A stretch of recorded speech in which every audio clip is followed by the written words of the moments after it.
Bryon Powell here of iRunFar with Anton Krupicka after his finish here at the Western States 100. How'd it go out there? You know, it went really well, actually. I had like, I think it's my best 100-mile race I've ever had, really. You know, just in terms of, usually when I get to like, say 70 miles, a 100-mile race, you're kind of in survival mode, just sort of like stumping along, just trying to keep moving. And I didn't really even start running hard until 70 miles yesterday, you know, which, I mean, part of that's the nature of the course, I think. You know, it's a lot of downhill, you can go easy. But I just ran, I think, a pretty smart race until that point. You know, I think Killian and I definitely ran really hard to the river, and that kind of came back to... From like mile 70 to 78. Exactly, yeah. Even before then. Oh, okay. You know, like, so California Street was... Yeah. I'd say after Cal 1, we definitely turned it up. And I was doing a lot of the pace setting through there, actually. But okay, I agree. Yeah, you know, we just ran too hard to the river, so that when it came time to try and catch Jeff going down the no hands, I couldn't run downhill hard anymore. Yeah. So what was it like for those? I mean, you really literally ran almost like 80 miles. Exactly 80 Killian. miles. So what was it like? Because here's a great runner, a gifted runner, and you're like stride for stride, like no one. I mean, you would. What kind of gaps it opened? Nothing more than like a minute, right? Like the biggest gap was top of the pass in the morning, and that was probably like 50 yards, you know. Yeah, it was funny. Like I was at Robinson Flat, or Devil's Thumb, Michigan Bluff, and Forest Hill, and each time, Killian would come in ahead of you, whether it was a couple seconds or, you know.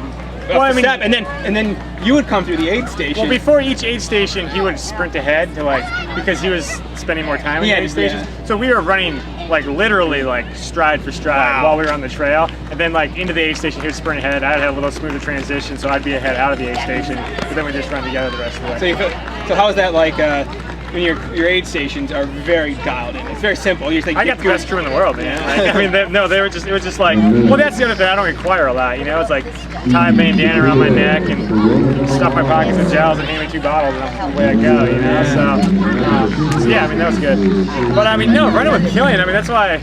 I mean, I had a blast. It was just like, cause, you know, this is the guy who, like, previous to this race, if there's anyone in the world of, like, mountain running or ultra running that I was like, I'm not sure if that guy's human, like, it was Killian Jornet, you know? Like, so to be able to run with him and, you know, hang with him on uphills was, you know, a big confidence booster. So you were able to hang with him on the uphills? Yeah, I mean, down to Deadwood Canyon, he took off in the downhill and got a little gap on me and Jeff. And, I kind of thought the race was over then. I was like, this guy just says he's on a whole nother level. But I caught him going up to Devil's Thumb, so that's when we started. That's when it was just me and Killian then. Like, we dropped Jeff on Devil's Thumb, and Killian and I ran, you know, all the way to Green Gate then together, stride for stride. It's funny because I'd be like, oh, you want to go past here? Because I just thought maybe he wanted to blast the downhills again, but I think he kind of learned his lesson on that first one. It's a little too much, you know, in Western States to go that hard in the downhills. But yeah, Did you guys chat at all? I mean, was there any? It was funny because like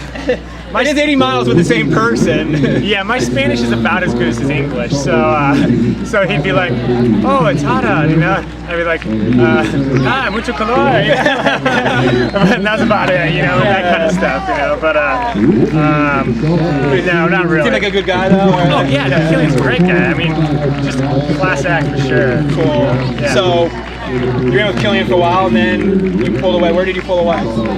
Green Gate. So we both got down to the river. You know, that was kind of the thing. I think we were both thinking that like we wanted to be together at the river because then we could ride the same raft across. You know, otherwise you gotta wait for the raft to come back, all that. But I was feeling pretty bad at the river. Just like hopped in the river for like 2 or 3 seconds and.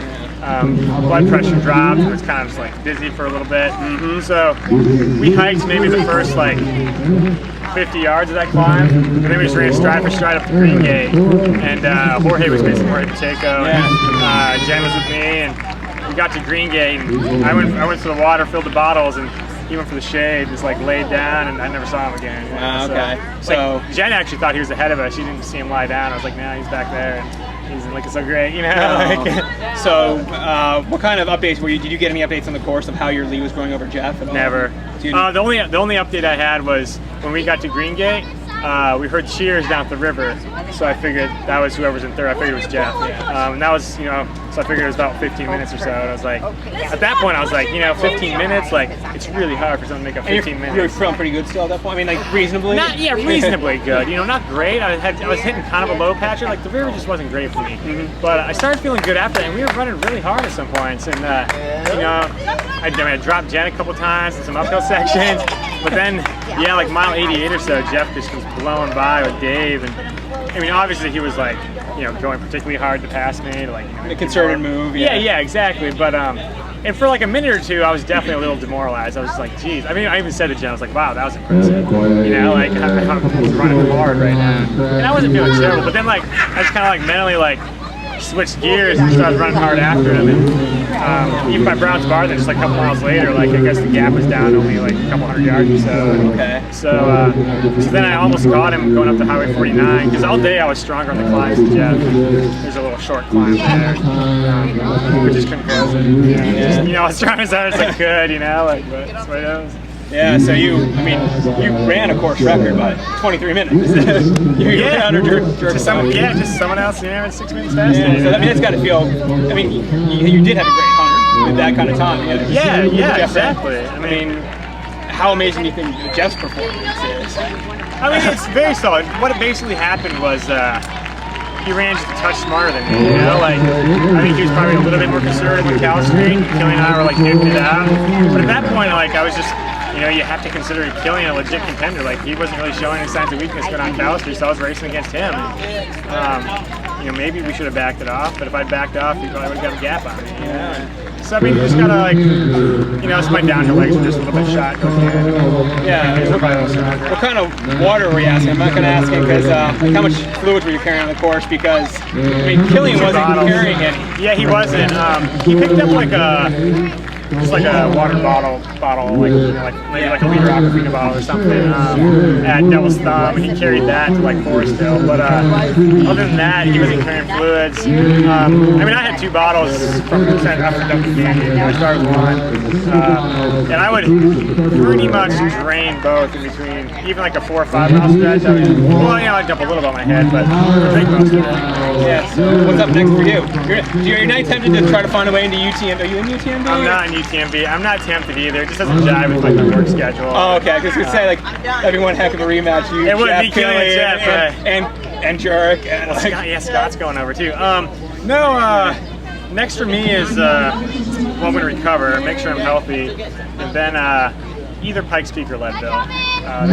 You know, both these classic Colorado races, kind of like my backyard races, and I've been wanting to do Pikes Peak Marathon for years, so that might be a little more prudent just because you don't have to do the long runs to get ready like you do for a 100-miler. At least I prefer to do for a 100-miler. Yeah. So that's kind of next. But, yeah. Cool. Well, congratulations on your great run. Thanks for taking the time to speak with us. Definitely.